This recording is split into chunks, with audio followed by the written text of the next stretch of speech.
收到上新的画面，这是民进党副总统候选人赖清德，早起时来到高雄陪立法院候选人区志伟来落街扫票，因为后日特别投票。赖清德接受访问时特别呼吁少年家爱记得登记投票。咱这回来听赖清德上新的讲法。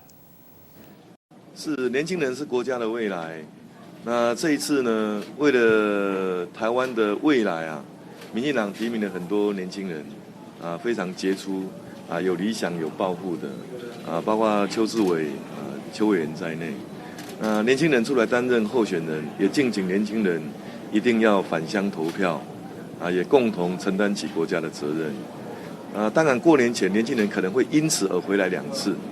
不过呢，可以第一次把它当作是为了国家，然后第2次呢是回家团圆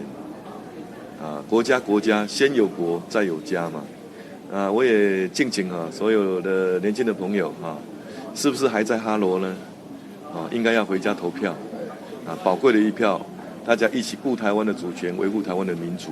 也让优秀的年轻人可以共同承担国家的责任，让国家更加进步。做媒体报道说，那个蔡正元他要那个王立强反咬民进党一口。是我刚刚从网络新闻上得知这个讯息。相当令人震惊，如果是属实的话，那蔡正元是相当不应该。特别如果他又邮寄了跟习近平的合照给王立强的话，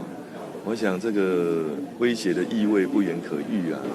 我相信国人应该要同声挞伐，但是可能真相还得要